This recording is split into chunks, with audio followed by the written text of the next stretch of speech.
లోక్ సత్తా పార్టీ అధ్యక్షుడు జయప్రకాష్ నారాయణ కూడా ఈ క్యాండిల్ ర్యాలీలో పాల్గొన్నారు.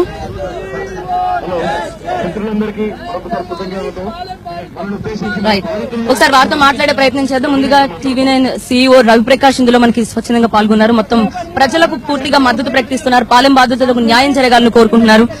రవిప్రకాష్ గారు, శాశ్వత పరిష్కారం ఏమనుకుంటున్నారు? ప్రైవేట్ బస్సుల నియంత్రణ ముఖ్యం అనుకుంటున్నారా, లేకపోతే కేవలం 45 కుటుంబాలకు సంబంధించిన సంఘటన మాత్రమే అనుకుంటున్నారా? ఇది 1500 ప్రైవేట్ బస్సులు అక్రమంగా చట్ట వ్యతిరేకంగా రాష్ట్రంలో రోడ్ల మీద నడుస్తున్నాయి.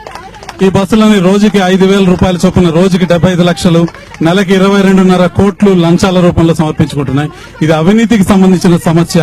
ఈ సమస్యకు పరిష్కారం మనం వెతకాలంటే పూర్తిగా ఈ ప్రైవేట్ బస్సులని అక్రమంగా చట్ట వ్యతిరేకంగా నడుస్తున్న 1500 ప్రైవేట్ బస్సులని రోడ్ల మీద తిరగకుండా నిలుపుదల చేయాలి. ఆర్టీసీని తిరిగి బతికించాలి. ఇది ఒకటే సమస్యగా కనిపిస్తుంది. జయప్రకాష్ నారాయణ గారు, శాశ్వతంగా పరిష్కరించాలంటే ఆర్టీసీకి పర్మం చేస్తేనే గానీ ప్రైవేట్ బస్సుల యాజమాన్యానికి సంబంధించిన దురుసు ప్రవర్తన తగ్గదని తెలుస్తోంది. చాలా కాలం క్రితం మనకు భారతీయుడు అనే సినిమా వచ్చింది. ఆ సినిమా మొత్తం దీని నుంచే ప్రారంభమైంది. ఈ బస్సుల నిర్వహణలో ట్రాన్స్పోర్ట్ డిపార్ట్మెంట్ ఎంత భయంకరంగా లంచాలకు పాల్పడి ఏ ప్రమాణాలు లేకుండా ఎంతమంది ప్రాణాలు పట్టబెట్టుకుంటుందని చెప్పాను. ఈ ఉదంతం మళ్లీ ఎన్నో ఏళ్ల తర్వాత ఎంత దారుణంగా జరుగుతుందో మనకు చూపెట్టింది.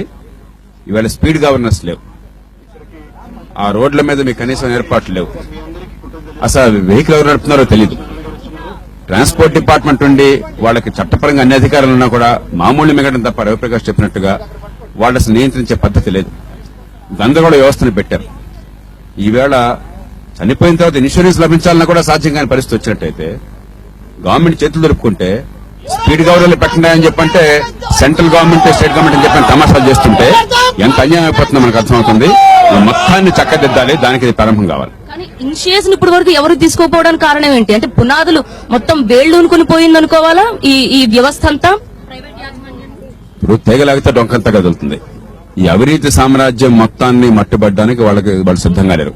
ఏదో తాత్కాలికంగా మనందరినీ మభ్యపెట్టి ఏదో రకంగా ఒక కేసులో చేసినట్టు నటించడం తప్పితే, లేకపోతే ఎవరో చనిపోతే సానుభూతి నటించడం తప్పితే, మనకి పైన కన్స్ట్రక్షన్ వర్కర్ కింద పడిపోయినా, లేకపోతే బస్సులలో యాక్సిడెంట్ అనే ఉదాహరణకి కొన్ని బస్సుల్లో యాక్సిడెంట్ ట్రైన్లో ఉన్న బాగుపడుతుందంటే ఇవాళ ట్రైన్లో అనంతపురం దగ్గర మనం చూసాం.